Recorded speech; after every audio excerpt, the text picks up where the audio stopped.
Nessa aula vamos trabalhar com a disciplina de ciências, tá? Então peguem lá a apostila de vocês e abram junto com a prof na disciplina, porque hoje nós vamos continuar falando sobre os animais, que é o tema do nosso quarto capítulo na apostila, tá? Então peguem a apostila de vocês, a apostila principal, abram na disciplina de ciências, lá na página 234. Nessa aula nós vamos trabalhar as páginas 234 e 235, tá? Então a prof vai começar a fazer a leitura lá da página 234. Se você ainda não realizou a leitura, pause esse vídeo e faça a leitura primeiramente sozinho para depois acompanhar a leitura junto com a prof, tá bom?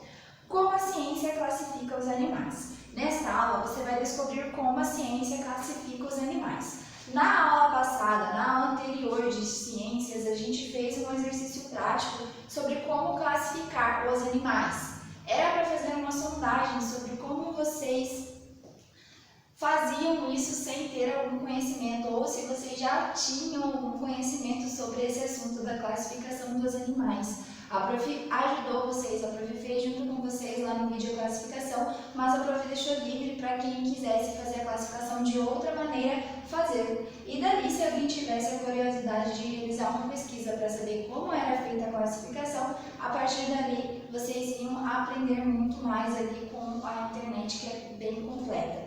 Nessa aula nós vamos ver como a ciência classifica os animais com base científica, não como foi na nossa atividade prática lá, que a gente não tinha, a gente fez com nossos conhecimentos mesmo, né? Não tinha nenhuma base científica como agora vai ler aqui no livro, tá? Então vai. Os cientistas procuram características para organizar os animais em grupos. Os mamíferos, por exemplo, geralmente têm o corpo coberto de pelos e produzem leite para alimentar os seus filhotes. Já os peixes conseguem respirar embaixo da água e a maioria deles tem o corpo coberto por escamas.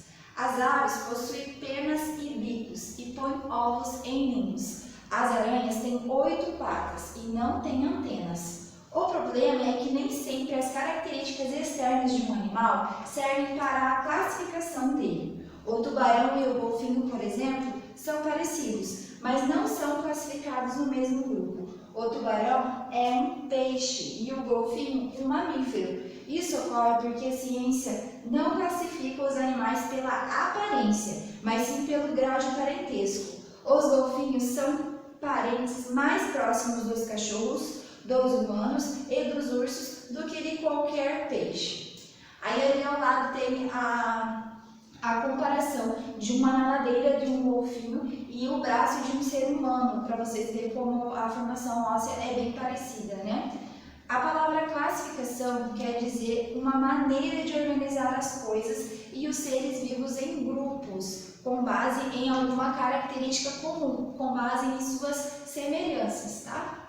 E como os cientistas descobriram isso? Observando outras características dos golfinhos, como o esqueleto, o modo como respiram, como cuidam dos seus filhotes, todas parecidas com as dos mamíferos. Os cientistas classificam também grupos dentro de grupos. Assim, dentro do grupo dos mamíferos temos os cetáceos, os primatas, os felinos e os canídeos, e muitos outros. Animais do mesmo grupo são considerados sempre parentes mais próximos do que animais classificados em outros grupos. Os cetáceos, pessoal, são as baleias e os golfinhos, que também são mamíferos, só que eles estão numa restrição de grupo. Os primatas, que são os macacos e os seres humanos, também são mamíferos, só que são outro grupo. Os felinos são os gatos, onças, leões, também são outro grupo, mas são mamíferos. E os canídeos, que são os cães, lobos, raposas, também são mamíferos, mas fazem parte de outros grupos secundários. Lembra como a gente fez na atividade prática da aula passada? A gente montou primeiramente um grupo grande e depois montou mais 2 grupos secundários. É esse aqui. O primeiro grupo, o grande, é o mamífero e esses aqui são os grupos secundários. Atividades. As figuras abaixo representam o grupo dos mamíferos, dos cetáceos e dos golfinhos. Indique qual dos arranjos representa melhor a classificação desses grupos pelas ciências. Ali você tem duas alternativas. A letra A A e a letra B. Você tem que circular qual você acha que é correta. A letra A, pessoal, ela tá assim. Um grupo azul, que é os mamíferos, o outro, que é os cetáceos, e o outro. Tá um dentro do outro. Já a letra B, tá um primeiro, um menor segundo e um menor segundo. Vocês vão circular qual vocês acham correta. Deixa a prof só dar uma dica aqui para vocês, tá? Como a prof falou, mamíferos é o grupo primário. E os cetáceos, os golfinhos, os outros são os secundários. Isso quer dizer que existe uma anarquia. Por mais que todos façam parte de um grupo só, ainda assim há uma hierarquia que é quando existe algo maior, que no caso é o grupo primário, que é os mamíferos, tá? Então, se precisar, leia novamente o último parágrafo do texto lá da página 235, que vocês vão entender melhor, tá? Na próxima aula, a prof volta para fazer a correção aqui dessas alternativas para ver quem acertou e quem não acertou, tá bom? Número 2. Indique as características que ajudam a classificar o morcego como mamífero. Vamos lembrar do morcego. O morcego tem asas, o morcego tem pelo, o morcego tem dentes, né? Ele tem olhos, tem visão. Vamos ver o que faz o morcego fazer parte do grupo dos mamíferos. Por que ele tem asa, mas ele não faz parte do grupo das aves? Por que ele faz parte do grupo do mamífero? Ó.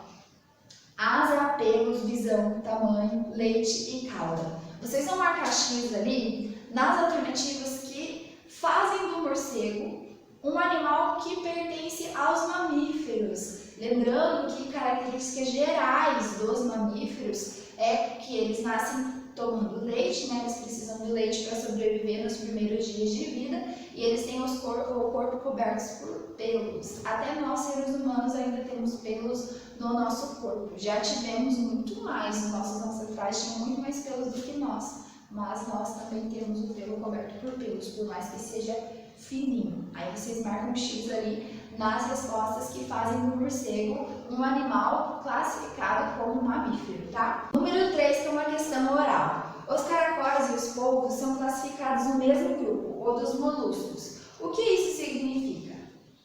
O polvo vive embaixo do mar e o caracol vive na terra, no animal terrestre. O que fazem do polvo e do caracol serem classificados no mesmo grupo, pessoal? São as características que eles têm. Por mais que um viva embaixo da água e o outro viva na terra, eles têm características comuns. Quando você lembra do caracol e do polvo, não parece que até mesmo a pele, a textura não é igual? São essas características que fazem deles classificados no mesmo grupo, que são os moluscos. Pessoal, na aula de hoje é só isso. Na próxima aula voltamos para fazer essa pequena correção desses exercícios que ficou dessa aula, tá? Qualquer dúvida, me procure. Tchauzinho!